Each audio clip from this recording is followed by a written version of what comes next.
The holographic display flickered to life, casting an eerie blue glow across Chancellor Harvey Ross's office. The familiar emblem of the Galactic Council materialized, its intricate design a stark reminder of humanity's place in the cosmos. Ross straightened his tie, a habit born of years of diplomatic encounters. But this time, an unsettling chill ran down his spine. Counselor Mordenkai's reptilian features came into focus, his scaled skin glistening under the artificial light of the council chambers. The alien's multifaceted eyes seemed to bore into Ross, even through the holographic projection. "Greetings, Chancellor Ross." Mordenkai's voice dripped with false cordiality. "The Galactic Council has reached a decision regarding your quaint little planet." Ross's jaw clenched, but he maintained his composure. "I'm listening, Counselor. Earth's resources have become, shall we say, of interest to the greater galactic community." Mordenkai continued, a hint of amusement in his tone. "The Council has voted to begin extraction operations immediately." The words hung in the air like a death sentence. Ross's mind raced, but his face remained a mask of calm. "Surely, Counselor, you're aware that Earth is a sovereign world. We have rights under the Galactic Charter." Mordenkai's laughter cut him off, a harsh, grating sound. "Rights? Oh, Chancellor, how charmingly naive. This isn't a request, it's a courtesy notice. Prepare your world for our arrival." The hologram winked out, leaving Ross alone in the sudden darkness. He slumped in his chair, the weight of the galaxy pressing down on his shoulders. His hand hovered over the emergency comm button, trembling slightly before he steeled himself and pressed it. Alarms blared throughout the United Earth government complex. Within minutes, the Situation Room was a flurry of activity. Military leaders, scientists, and politicians poured in, their faces etched with concern and determination. Admiral Patrick Spencer, a man with steel-gray hair and piercing blue eyes, was the first to speak. "Chancellor, what's the situation?" Ross took a deep breath, his gaze sweeping across the room. "The Galactic Council has decided to extract Earth's resources. They're not asking permission." The room erupted into chaos. Voices overlapped, ranging from outrage to panic. Dr. Julianne Ang, Earth's leading xenobiologist, slammed her hand on the table. "This is a violation of every treaty we've signed." "Treaties mean nothing if they won't honor them," General Morgan Holt growled, his massive frame looming over the holographic display of Earth's defense grid. Ross raised his hand, silencing the room. "We've known this day might come. Ever since we began distancing ourselves from the Council's more questionable decisions." A hush fell over the assembly as Ross activated a secure data feed. Images and reports flashed across the screens, detailing years of gradual withdrawal from Galactic Council initiatives. Trade agreements left unsigned, joint military exercises declined, cultural exchange programs quietly shuttered. "We've been preparing for this," Ross continued, his voice steady. "Operation Bulwark is now active." Admiral Spencer nodded grimly.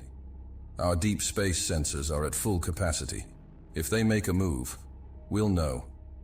Dr. Ang interjected, her voice tight with concern. "Chancellor, surely there's still room for diplomacy. We can't possibly hope to stand against the full might of the Council." Ross met her gaze, a flicker of something. Determination? Resignation? Passing across his features. "You're right, Julianne. We can't abandon diplomacy, not yet. That's why I'm going back." The room fell silent, tension crackling in the air like static electricity. "Chancellor, with all due respect, that's suicide," General Holt protested. "They could take you hostage or worse." Ross shook his head. "It's a risk we have to take. If there's even a chance of resolving this peacefully, we must try. But make no mistake, this is our last diplomatic effort. If it fails..."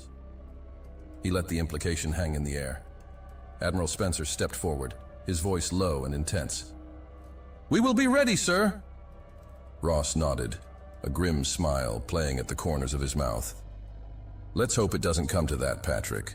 But if it does, humanity will remind the galaxy why they call us Deathworlders." The next few hours were a whirlwind of activity.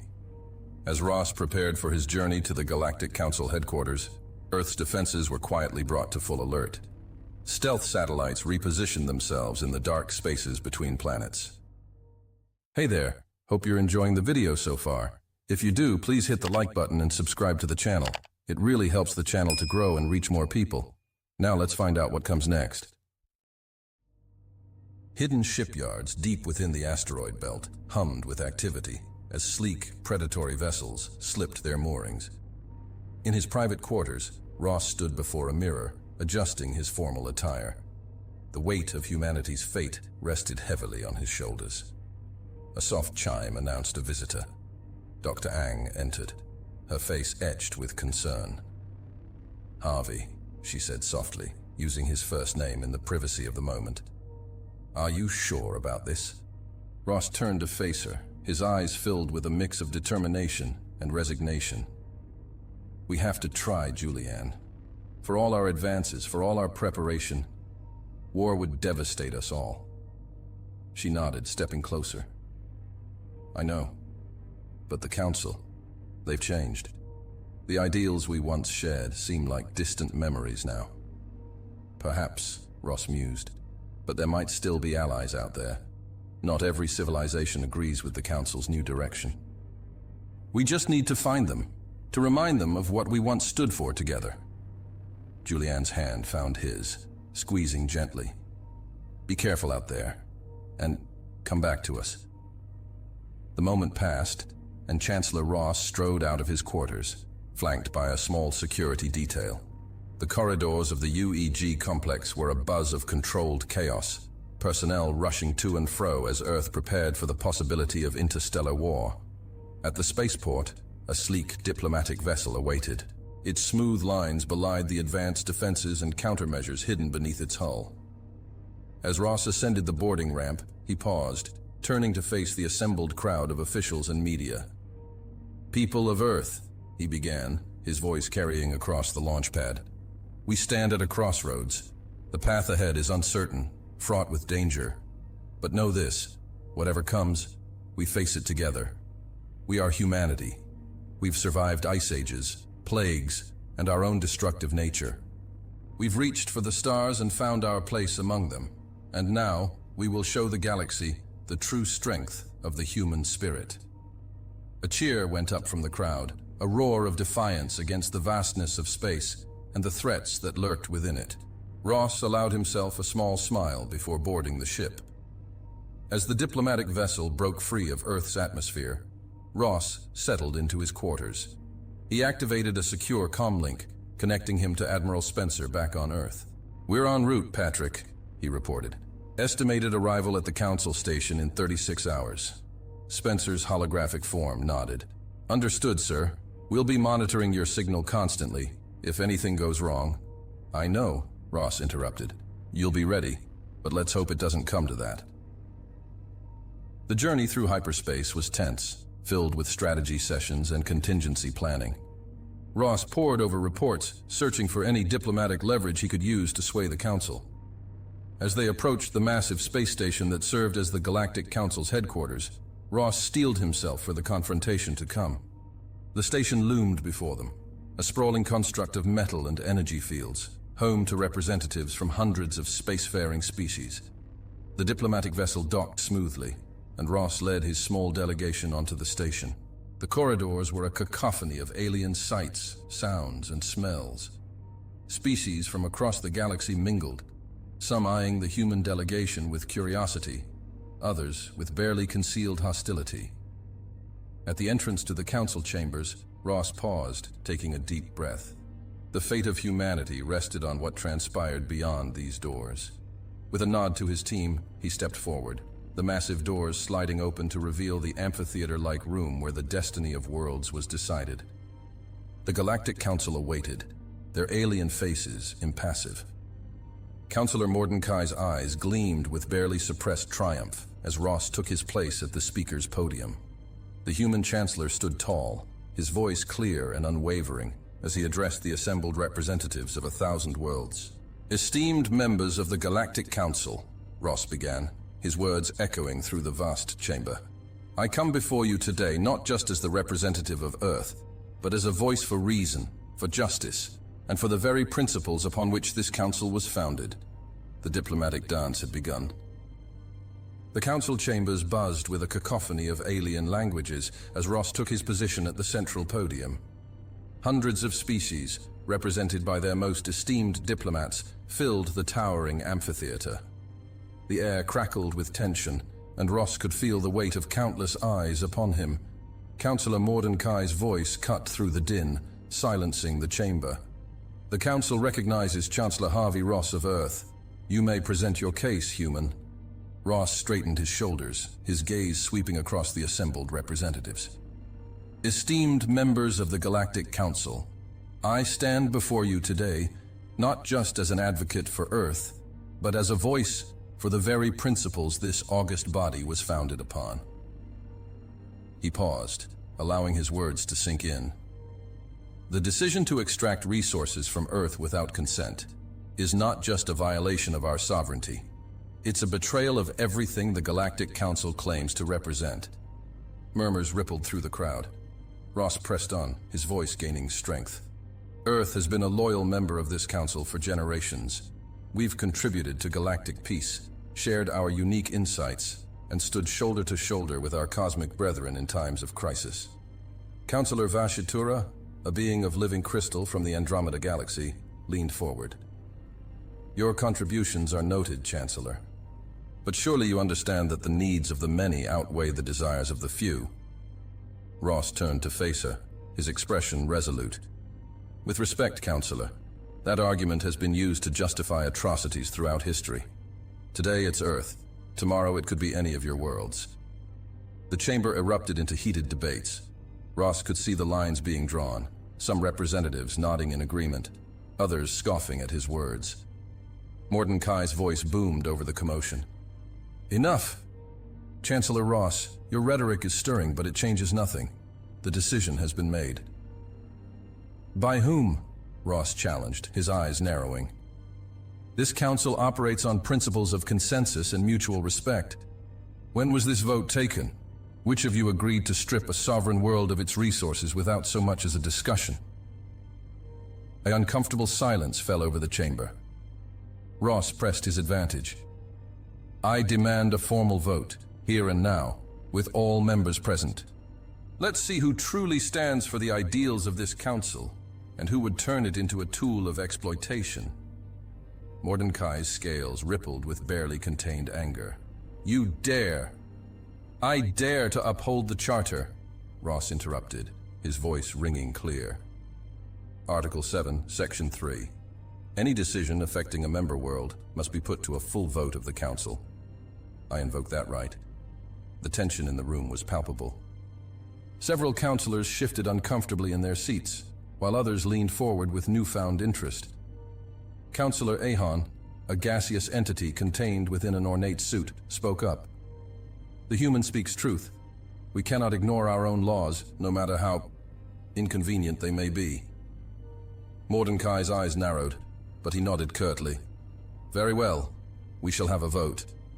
But know this, Chancellor Ross, you may not like the outcome.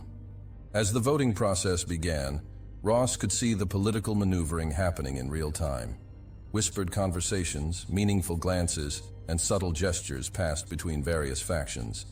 He knew that Earth's fate hung in the balance, and he had to make every second count.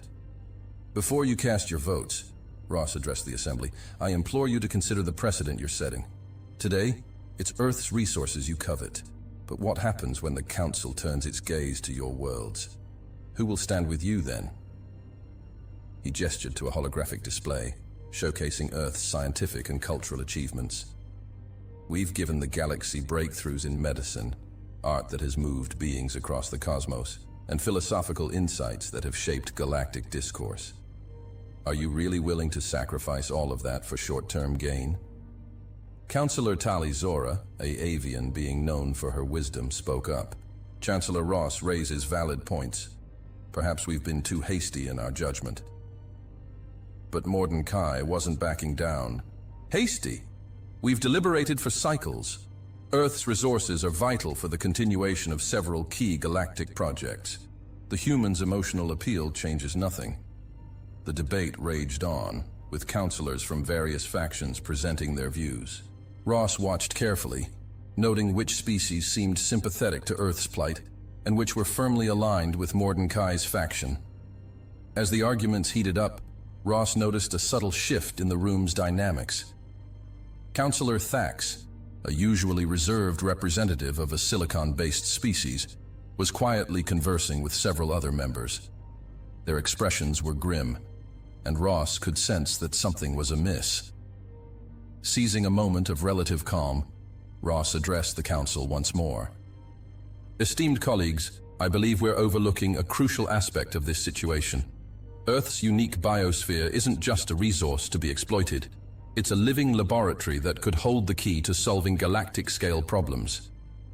He activated another holographic display, this one showing Earth's diverse ecosystems. "Our planet's biodiversity is unparalleled in the known galaxy. The potential for medical breakthroughs alone is staggering. By working together, in true partnership, we could unlock benefits far greater than any short-term resource gain." This argument seemed to resonate with several counselors. Ross could see nods of agreement and thoughtful expressions. But just as it seemed the tide might be turning, Counselor Mordenkai made his move. "Enough of this charade!" Mordenkai roared, his patience clearly at an end. "We've indulged the humans' delusions long enough. I call for an immediate vote on the following motion. Earth is to be declared a protectorate of the Galactic Council, its resources to be managed for the greater good of all species." The chamber erupted into chaos. Ross's heart sank as he realized the trap he'd walked into. By invoking a vote, he'd given Mordenkai the opportunity to formalize Earth's subjugation. "This is outrageous," Counselor Tali Zora protested. "We cannot simply—" But Mordenkai pressed on, his voice drowning out all others. "The motion has been presented. We will vote now. Those in favor?" Ross watched in horror as hands, tentacles, and various alien appendages began to rise. It was clear that Mordenkai had been orchestrating this for some time, securing allies and making deals behind the scenes. As the votes were tallied, Ross's mind raced. He had one last card to play, a desperate gambit that could change everything. "Before you finalize this vote," Ross said, his voice cutting through the commotion, "I have evidence of corruption within the council that directly relates to this decision." The chamber fell silent. All eyes turned to Ross. "Serious accusations, Chancellor," Mordenkai hissed. "I hope you can back them up." Ross nodded grimly. "I can, but I'll need access to the Council's secure data core to present it properly. Give me 1 hour, and I'll show you all the truth behind this so-called greater good." Murmurs of curiosity and concern rippled through the assembly. Mordenkai's eyes narrowed, but he knew he couldn't dismiss such a claim outright without appearing suspicious. "Very well," the reptilian counselor said, his voice dripping with venom. "You have 1 hour. But if this is a ploy to delay the inevitable, the consequences will be severe." As Ross was escorted to a secure terminal, his mind started to race, analyzing all potential solutions. He had no such evidence, of course, but he needed time to think, to plan, and to set in motion the contingencies that he and his team had prepared for just such a scenario. The moment he was alone, Ross activated a hidden communicator in his sleeve. A series of rapid, encoded pulses were sent, a predetermined signal that would be picked up by Earth's deep space relays. It was the activation code for Operation Stop Being Nice. Back on Earth, in the heart of the United Earth Government's military command center, alarms began to blare. Admiral Patrick Spencer burst into the Situation Room, his face a mask of grim determination. "It's happening," he announced to the assembled leaders. "The Chancellor has given the signal. Operation Stop Being Nice is now active." The room erupted into a flurry of activity. Encrypted communications were sent to hidden military installations across the solar system. Stealth ships, long concealed in the depths of the Kuiper Belt, powered up their engines. And deep within Earth's crust, slumbering war machines began to awaken. General Morgenholt's voice cut through the chaos. "All units, this is not a drill. I repeat, this is not a drill. Execute Protocol Omega. May God have mercy on our souls." As Earth's military machine roared to life, preparing for a conflict that would shake the very foundations of the galaxy, Chancellor Ross sat alone in the council's secure room. He stared at the blank screen before him, knowing that in less than an hour, he would either save his world or condemn it. Suddenly, the door burst open. Mordecai stormed in, flanked by a contingent of hulking alien guards, their bio-enhanced muscles rippling beneath translucent skin. "Time's up, human," Mordecai snarled, his reptilian eyes gleaming with malice. "Where's this so-called evidence of corruption?" Ross stood slowly, his face a mask of defiance. "The evidence, Counselor, is all around us. It's in the way you've manipulated this council, in the decisions made in shadows." "Enough!" Mordecai roared. He turned to the other council members who had gathered at the door. "You see? The human has nothing. This was nothing more than a desperate ploy to buy time." Councillor Vashitura stepped forward, her crystalline form shimmering with barely contained anger. "Chancellor Ross, you have abused the trust of this council. You've made a mockery of our procedures and wasted our time with baseless accusations." Ross looked around the room, seeing a mix of anger, disappointment, and, from a few, a glimmer of sympathy. But it was clear that Mordecai's faction had won the day. "Chancellor Hfy Ross of Earth," Mordecai's voice boomed, carrying throughout the council chambers, "you are hereby charged with attempting to deceive the Galactic Council, obstructing official proceedings, and high treason against the collective good of galactic civilization." The guards moved in, their massive forms dwarfing Ross. As they grabbed his arms, Ross locked eyes with Mordecai. "You won't get away with this. Earth won't stand for it." Mordecai leaned in close, his forked tongue flicking out as he spoke. "Your pitiful planet doesn't stand a chance, human. By the time we're done, Earth will be nothing more than another resource-stripped world in our empire." As the guards began to drag him away, Ross made his move.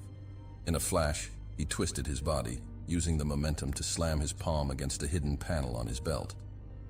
A soft beep confirmed the activation of the final signal, the last resort that would unleash Earth's full might against the galaxy that sought to subjugate it. "What was that?" Mordecai demanded, grabbing Ross by the collar. "What did you do?" Ross allowed himself a grim smile. "I just reminded the galaxy why they call us Deathworlders, Counselor. You wanted to see humanity's true nature? Well, congratulations. You're about to get a front row seat." The guards tightened their grip, hauling Ross out of the room and through the council chambers. Delegates from 100 worlds watched in shock as Earth's representative was paraded before them in chains. As he was dragged towards the detention area, Ross caught glimpses of the few allies he'd made during his time on the council. Some looked away in shame, while others met his gaze with resolve, silently communicating that this wasn't over. The cell door slammed shut behind Ross, the energy field humming to life. But even as he sat alone in the sterile alien prison, a spark of hope burned in his chest. He had done his part. Now it was up to Earth to show the galaxy what humanity was truly capable of when pushed too far. Back on Earth, in the heart of the military command center, a final encoded signal flashed across the primary screen. Admiral Spencer's eyes widened as he decrypted the message. He turned to the assembled War Council, his voice steady but charged with the gravity of the moment. "Ladies and gentlemen, the Chancellor has been taken. Operation Stop Being Nice is now in full effect. May God have mercy on us all, because we sure as hell won't have any for them." The diplomatic dance was over. Admiral Patrick Spencer stood before the enormous holographic display in Earth's Central Command, his weathered face illuminated by the swirling galaxy map. Red markers indicated known Galactic Council strongholds, while blue dots represented Earth's hidden fleets, now emerging from their concealment across the solar system.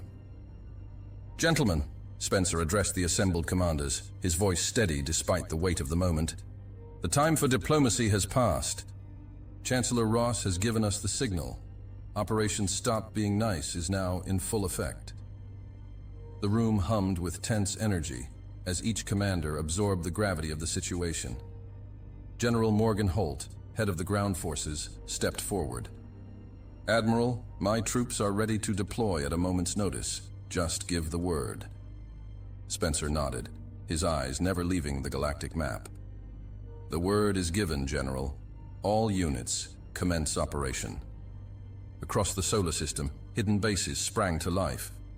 On Mars, massive hangar doors ground open, revealing rows of sleek, angular spacecraft that had never been seen by alien eyes.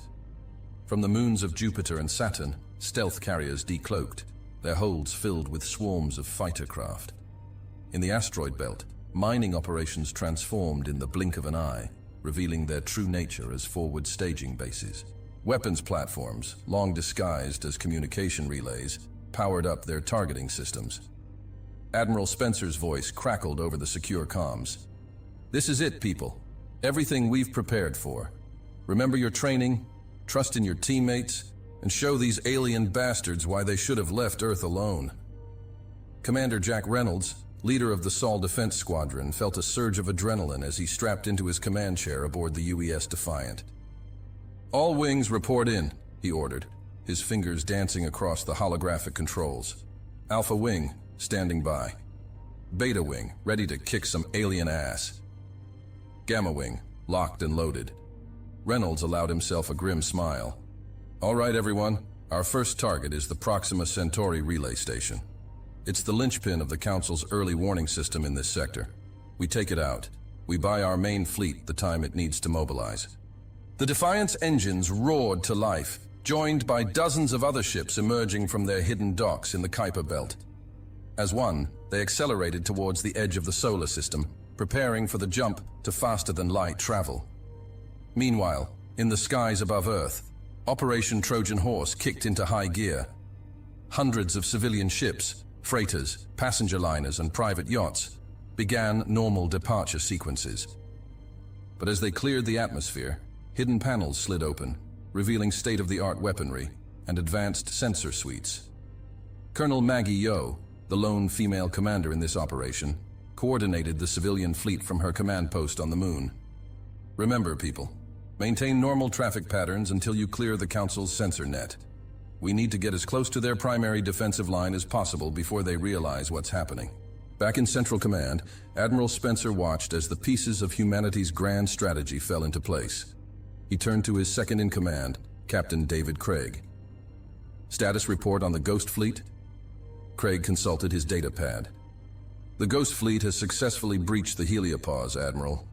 They're now beyond any known detection capabilities of the Council. ETA to the first target is T-3 hours. Spencer nodded, a fierce pride welling in his chest. The Ghost Fleet was humanity's ace in the hole. Ships built with technology reverse-engineered from crashed alien craft, incorporating stealth systems beyond anything the Council had ever encountered. As Earth's forces moved into position, the Galactic Council remained blissfully unaware of the storm about to break upon them. In the Council chambers, debates continued about how best to exploit Earth's resources, with Mordecai and his allies pushing for immediate action. It was Councillor Talizora, the avian being who had shown sympathy to Earth's plight, who first noticed something amiss. Her species' heightened senses picked up a subtle shift in the station's background hum, a change in the sensor array's power distribution. "Councillor Mordecai," she interrupted, her feathers ruffling with concern, "I believe we may have a problem." But before she could elaborate, alarms blared throughout the station. The main view screen flickered to life, showing a scene of chaos at the Proxima Centauri relay. Human ships, appearing seemingly out of nowhere, swarmed the station. Their weapons were unlike anything the Council had ever encountered, beams of coherent dark matter that simply erased sections of the relay from existence. Mordecai's scales paled as he watched the relay, one of the most heavily defended outposts in that sector, crumble in a matter of minutes. "Impossible," he hissed. "How did they get past our early warning systems?" In the detention block, Chancellor Ross allowed himself a small, satisfied smile as he felt the subtle vibrations of weapons fire through the station's hull. "That's why you don't corner a Death Worlder," he murmured. As news of the attack spread, the Council's response was fragmented and chaotic. Some called for immediate retaliation, while others urged caution, fearful of the unknown capabilities Earth had suddenly revealed. But the humans weren't waiting for the Council to get its act together. Across the galaxy, carefully coordinated strikes were already underway. In the Arcturus system, a key shipyard of the Council erupted in a series of explosions, Commander Petrus Guerrera, leading a squadron of the revolutionary ghost ships, orchestrated a ballet of destruction. His vessels phased in and out of normal space, appearing inside the shipyard's defensive perimeter and unleashing salvos of quantum destabilized torpedoes before vanishing again. Target Alpha neutralized, Guerrera reported, his voice cool and professional despite the carnage unfolding around him. Moving on to Target Beta, remind all pilots, minimize casualties. We're here to cripple their military capabilities, not slaughter civilians. This directive, to avoid unnecessary loss of life, was a key component of Earth's strategy. It wasn't just about winning the war, it was about winning the peace that would follow. By demonstrating restraint even in the midst of overwhelming victory, humanity hoped to show the galaxy that they were not the barbarians some on the Council had painted them to be. As battles raged across known space, Earth's groundside defenses were not idle. General Holt oversaw the activation of the planet's shield network, a massive undertaking that had been disguised as a global clean energy project. Thousands of wind turbines and solar arrays across the planet's surface shimmered and transformed, revealing their true nature as advanced energy projectors.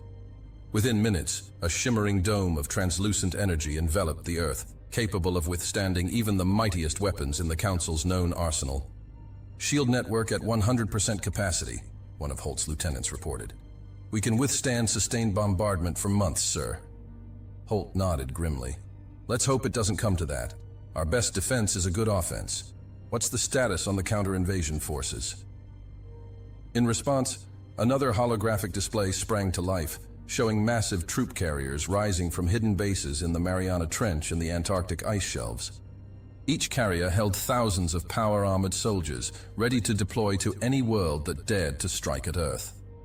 Meanwhile, in the Oort cloud, humanity's most ambitious project was about to be unveiled. A swarm of automated construction ships had been working for decades, hidden from prying eyes, to build something unprecedented. Admiral Spencer's voice rang out across all channels. All units, this is Overlord. Commence Operation Checkmate. In response, the Oort cloud seemed to come alive. Millions of objects, ranging from the size of a fist to that of a small moon, began to move. But these were no ordinary asteroids or comets. They were a vast armada of automated war machines, each one packed with the most advanced technology Earth had to offer. As the swarm accelerated towards the inner solar system, its true scale became apparent. It was a force capable of overwhelming entire star systems, a testament to humanity's industrial might and technological ingenuity. Back at the front lines, Earth's forces continued to make rapid gains. The Council's defensive lines, designed to repel conventional attacks, proved woefully inadequate against humanity's unconventional tactics and unknown technologies. Commander Reynolds, leading the assault on a critical Council communications hub, marveled at the effectiveness of their new weapons. It's like they're fighting with sticks and stones, he muttered as another enemy cruiser succumbed to the Defiant's dark matter cannons. But it wasn't just superior firepower that gave humanity the edge. Years of studying Council tactics and technologies had allowed Earth strategists to develop perfect countermeasures. Every feint, every standard maneuver the Council forces attempted was met with a devastating response. In the Sirius system, a major Council fleet attempted to regroup and mount a counteroffensive. But they found themselves outmaneuvered at every turn by the Ghost Fleet. Ships appeared and disappeared faster than targeting computers could lock on, striking with surgical precision before fading back into the void. Colonel Yo's civilian fleet, now deep in Council space, sprung its trap. What the Council had dismissed as harmless transport ships suddenly revealed their true nature. Weapons blossomed from hidden compartments, and advanced ECM suites scrambled enemy communications. All ships, execute Plan Omega, Yo ordered. Her fleet split into dozens of smaller groups, each targeting a different Council outpost or supply line. The Council's logistical network, already strained by the sudden onslaught, began to crumble. As reports of human victories flooded in from across the galaxy, the mood in Earth's Central Command was one of cautious optimism. They had achieved total strategic surprise, but Admiral Spencer knew that the real test was yet to come.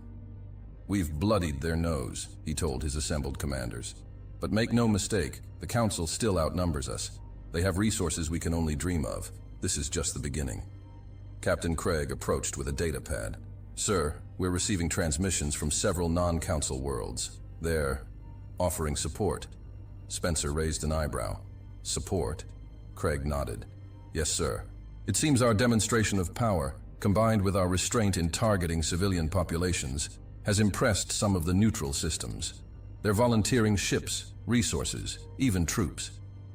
A murmur of excitement rippled through the command center.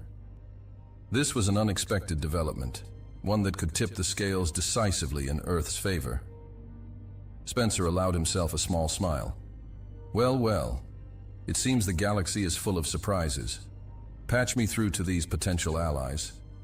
Let's see if we can't turn this war into a revolution. As Earth's forces continued their advance, pushing through the Council's first lines of defense with shocking speed, the true scale of humanity's preparations became clear. This was no mere retaliation. It was a carefully orchestrated campaign to reshape the balance of power in the galaxy. The massive form of the Galactic Council station loomed ahead, its ornate spires and sprawling docks a stark contrast to the sleek, predatory shapes of the approaching human fleet. Admiral Patrick Spencer stood on the bridge of the UES Indomitable, his life-lined face illuminated by the holographic displays surrounding him. All ships, maintain formation, Spencer's voice carried across the comm channels.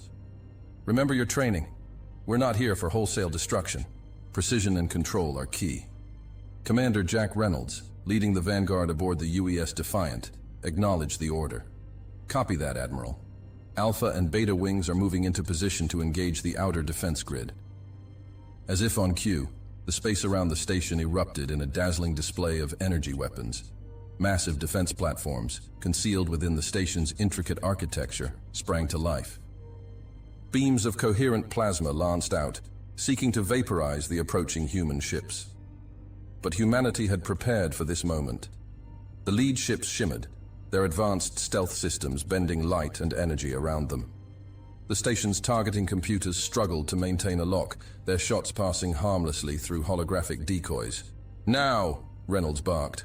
All wings, execute maneuver theta. The human fleet split apart with breathtaking precision. Smaller, nimbler craft darted forward, weaving through the defensive fire with impossible agility. These weren't ordinary pilots. They were a new breed of neural-linked operators, their reflexes and decision-making capabilities enhanced beyond normal human limits. As the fighters engaged the station's outer defenses, larger cruisers moved into position. Their hulls opened, revealing banks of missiles unlike anything the galaxy had seen before. With a silent command, the missiles launched, leaving trails of distorted space in their wake. Quantum phase missiles away, Captain Maggie Yeoh reported from her position coordinating the strike. Impact in 3, 2, 1. The missiles struck the station's shields and passed right through them. They phased back into normal space within the shield perimeter, detonating with pinpoint precision against key defensive emplacements. Sections of the station's outer ring went dark as power systems failed. Inside the council chambers, panic reigned. Mordecai bellowed orders, his scales flushed with rage and fear. Where are our reinforcements? Contact the home fleets now! Counselor Talizora, her feathers ruffled with agitation, turned to her fellow council members. We must sue for peace. Can't you see? The humans are not here to destroy us. They're showing remarkable restraint. If we continue this madness, we risk losing everything. But her words fell on deaf ears. The majority of the council, long accustomed to their unchallenged dominance, couldn't fathom the idea of capitulating to a species they had dismissed as primitive. Back on the Indomitable, Admiral Spencer received an urgent communication. Sir, his tactical officer reported, we're detecting multiple hyperspace signatures. It appears the Council's reinforcements have arrived. Spencer's eyes narrowed. Right on schedule. Patch me through to Commander Guerrera. Petrus Guerrera's face appeared on the comm screen, his expression one of controlled excitement. Standing by, Admiral. Ghost Fleet is in position and ready to spring the trap. Execute Operation Checkmate, Spencer ordered. As the Council's reinforcements emerged from hyperspace, a massive armada of ships from a dozen different species, they expected to catch the human fleet in a deadly crossfire. Instead, they found themselves face to face with the impossible. The Ghost Fleet, hidden in the void between normal and hyperspace, revealed itself. Vessels of sleek alien design, built with technology that pushed the boundaries of known physics, materialized around the Council reinforcements. Before the alien ships could react, they found themselves enveloped in fields of distorted space-time. "Target their engines and weapons," Guerrera commanded his fleet. "Disable, don't destroy. Let's show them the meaning of precision warfare." The battle that ensued was unlike anything the galaxy had ever witnessed. The Ghost Fleet ships danced through space, their movements unpredictable and seemingly impossible. They phased in and out of reality, striking with weapons that seemed to ignore shields and armor alike. Council ships found their systems failing, their crews disoriented by waves of exotic particles that scrambled both machines and organic minds. Some vessels simply drifted, their power cores shut down by targeted electromagnetic pulses. From his cell in the Council station, Chancellor Ross felt the tremors of battle. A fierce pride swelled in his chest as he realized the full extent of humanity's plan. They weren't just fighting a war, they were rewriting the rules of engagement. As the reinforcements crumbled under the onslaught of the Ghost Fleet, the main human armada pressed its advantage. The station's defenses, already reeling from the initial assault, now faced a renewed and intensified attack. Admiral Spencer's voice rang out across all channels, addressing both his fleet and the defenders. "This is your final warning. Power down your weapons and prepare to be boarded. Any further resistance will be met with overwhelming force." Inside the station, the mood shifted. Lower-ranking staff and representatives from less militant species began to question the Council's hardline stance. Murmurs of dissent spread through the corridors as the reality of the situation sank in. Seizing the moment of uncertainty, a small group of sympathetic aliens made their move. Led by Councillor Talizora, they began working to undermine the station's remaining defenses from within. As the last of the Council's reinforcements were neutralized, the human fleet regrouped for their final push. Admiral Spencer coordinated with his commanders, outlining the final phase of their assault. "Commander Reynolds, your team will lead the boarding parties. Colonel Yo, provide close fire support. Commander Guerrera, keep the Ghost Fleet in reserve. We may need them if the Council has any more surprises." The officers acknowledged their orders, their faces set with determination. This was the moment they had trained for, the culmination of years of preparation and sacrifice. As the human ships closed in on the station, its remaining defenses lashed out in a desperate final stand. Energy beams and plasma torpedoes crisscrossed space, creating a deadly web of destruction. But the human fleet was relentless. They pushed forward, their advanced shields absorbing punishment that would have vaporized lesser vessels. Precision strikes disabled weapon emplacements and shield generators, systematically dismantling the station's ability to resist. Inside the Council chambers, Mordecai watched in disbelief as his grand plans crumbled. "How?" he snarled. "How could they have hidden such power?" Councillor Talizora fixed Mordecai with a steely gaze. "Perhaps, Councillor, it's time we considered the possibility that we gravely underestimated the humans, and that our actions have awakened something we may not be able to control." As if in response to her words, a new alert blared. The main view screen shifted to show an image that sent a chill through every being in the chamber.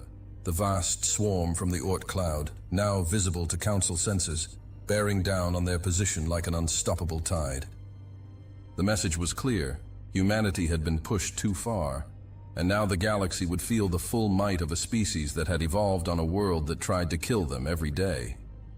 The Deathworlders had decided to stop being nice, and the Council was only beginning to understand the grave mistake they had made in provoking them. With the station's defenses in shambles and the Council's reinforcements neutralized, the human fleet began its final approach. Boarding shuttles detached from the larger ships, streaking toward the station like a swarm of deadly meteors. Admiral Spencer's voice crackled over the comm one last time. "All units, prepare for boarding action. Remember your training, stick to the plan, and show these aliens why Earth has stood undefeated for millennia." As the boarding shuttles closed in, the station's remaining point defense systems came to life in a desperate attempt to repel the invaders. But it was too little, too late. The human ships weaved through the barrage with inhuman precision, their pilots' enhanced reflexes and AI assistance allowing them to predict and avoid every shot. The first shuttles impacted against the station's hull, magnetic clamps engaging as they sought breach points. Swarms of smaller drone-like devices preceded the human troops, using advanced sensors to map out internal defenses and identify optimal entry points. Inside the station, chaos reigned. Alarms blared as security forces scrambled to repel the boarders. But they were facing an enemy unlike any they had encountered before. The human troops, clad in powered armor that made them more machine than flesh, burst through airlocks and emergency bulkheads with terrifying efficiency. As the human forces secured a beachhead within the station, Admiral Spencer allowed himself a grim smile. The path to the council chambers lay open, and with it, the chance to reshape the galaxy's balance of power. The Deathworlders had arrived, and the Galactic Council's reign of unchallenged authority was about to come to an end. Admiral Spencer's voice crackled over the secure comm channel. "All units, this is Overlord. Commence Operation Thunderbolt." Across the station, hidden transmitters activated, broadcasting a carefully crafted message on all frequencies. Chancellor Ross's voice echoed through every corridor and chamber, calling for unity against corruption and tyranny. The effect was immediate. Throughout the station, riots erupted as oppressed species and lower-ranking staff turned on their former masters. Security forces, already stretched thin trying to repel the human invaders, found themselves fighting a war on two fronts. Commander Jack Reynolds led the first wave of human troops into the station's main concourse. Energy weapons crisscrossed the air as Council loyalists fought a desperate holding action. "Alpha Team, secure the left flank," Reynolds barked. "Beta, with me. We're punching straight through to the central elevators." The human soldiers moved with inhuman speed and precision, their power armor allowing them to shrug off attacks that would have vaporized unprotected flesh. They fought like a surgical strike team, each movement calculated for maximum efficiency and minimal collateral damage. As they advanced, a group of massive, cybernetically enhanced aliens charged towards them. Reynolds grinned behind his helmet. "Activate EMPs." The human squad triggered electromagnetic pulse generators built into their armor. The advancing cyborgs stumbled, their enhanced systems shorting out. Before they could recover, the humans were upon them, using superior speed and agility to outmaneuver the lumbering giants. Meanwhile, in the depths of the station, Chancellor Ross felt the vibrations of battle through the walls of his cell. When the door slid open, he was ready. "Chancellor!" Counselor Talizora called out, flanked by a small group of allied aliens. "We need to move now." Ross nodded, falling in step with the group as they navigated the chaotic corridors. "Status report?" "The humans are advancing on all fronts," Talizora explained as they ran. "Mordecai and his loyalists have barricaded themselves in the council chambers, but it's only a matter of time." A massive explosion rocked the station. Alarms blared as emergency force fields snapped into place, containing the breach. "That would be the main assault," Ross said grimly. "We need to get to the control room." They rounded a corner, coming face to face with a squad of council security forces. For a moment, both groups froze, weapons raised. Then, the alien sergeant lowered his weapon. "Chancellor," he said, his translator struggling to convey the mix of respect and desperation in his voice. We surrender. Please, end this madness." It was a scene playing out across the station. As news of the human advance spread, more and more of the Council's forces realized the futility of resistance. Years of resentment towards corrupt leadership bubbled to the surface, turning former enemies into unlikely allies. In the main hangar bay, Admiral Spencer stepped off his shuttle, surveying the chaos around him. Fires burned unchecked in several areas, and the air was thick with smoke and the acrid smell of weapons discharge. "Sir," his aide reported, "we've secured approximately 70% of the station. Resistance is crumbling, but Mordecai and his inner circle are still holed up in the council chambers." Spencer nodded, his face grim. "Then that's where we're headed. Get me a direct line to Reynolds."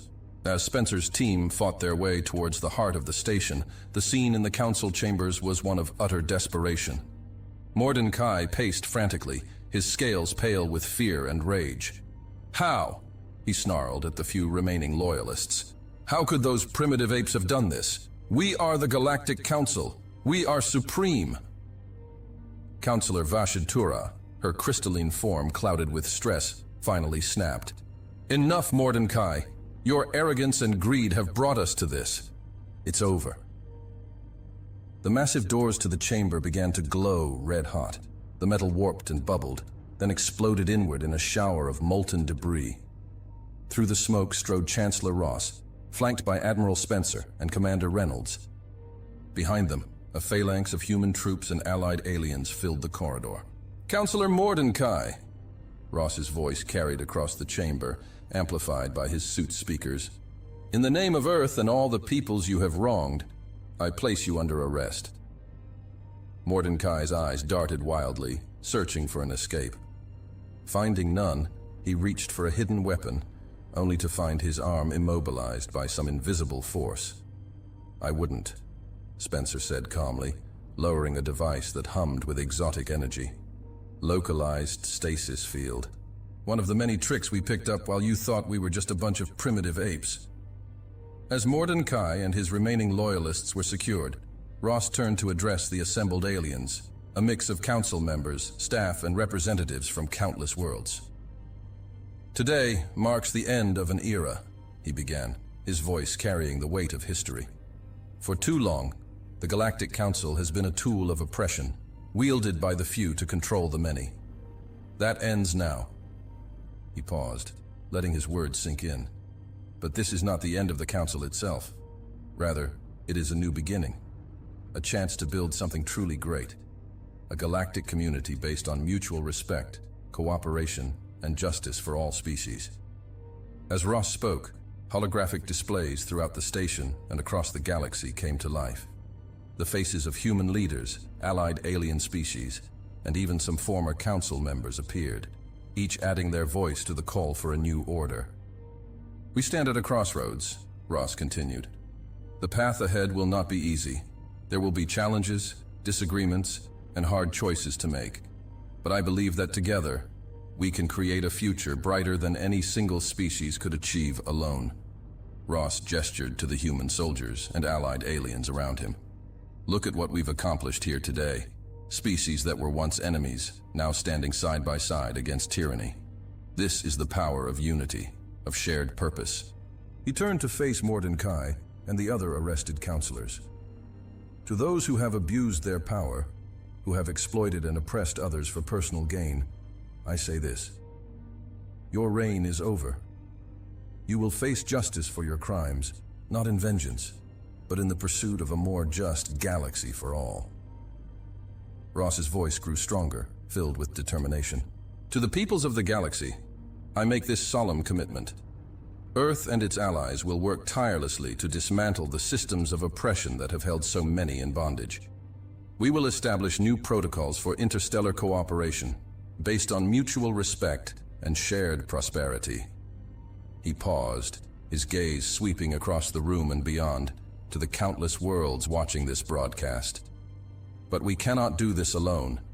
We call upon all species, all worlds, to join us in this endeavor. Together we can build a galactic civilization that will stand as a beacon of hope for generations to come. As Ross finished speaking, a moment of profound silence fell over the chamber. Then, slowly at first, but building to a crescendo, applause and cheers erupted. Species that had been bitter enemies only hours before found themselves united in hope for a better future. Admiral Spencer stepped forward, placing a hand on Ross's shoulder. Well said, Chancellor. But we're not done yet. Ross nodded, his expression resolute. Indeed, we're not. This is just the beginning. With a gesture, Ross signaled to the human troops. They moved swiftly, securing Mordecai and the other corrupt counselors. As they were led away, their once grand robes now tattered and stained, the weight of their crimes seemed to hang heavy upon them. Take them to the holding cells, Ross ordered. They'll stand trial for their actions, with full transparency for all the peoples of the galaxy to witness. As the prisoners were escorted out, Ross turned to the remaining council members and representatives. We have much work to do. The transition won't be easy, but it's necessary, I call upon each of you to lend your expertise, your unique perspectives to help shape this new galactic order.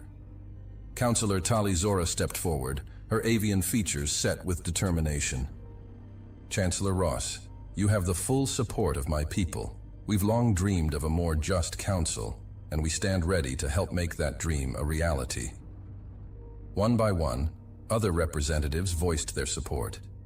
Even those who had initially been skeptical of human intentions found themselves swayed by the vision Ross had laid out. As the impromptu meeting continued, plans were quickly drawn up for emergency relief efforts to worlds that had suffered under the old regime. Task forces were established to audit the Council's past decisions, to right old wrongs, and establish new protocols for interstellar governance. Throughout it all, Ross remained at the center, coordinating efforts and mediating disputes with a steady hand. The skills that had made him an effective diplomat now served him well as he navigated the complex web of interspecies politics.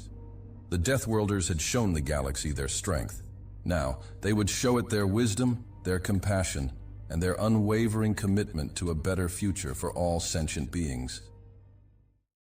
Hey there again. I'm glad you've come so far. Hope you enjoyed the video. Remember to hit the like button and the subscribe button. This is really important to the channel. Really important. And I have one more thing for you. I've chosen another video for you to watch. Just click the card here, or here if you want the whole playlist. See you there.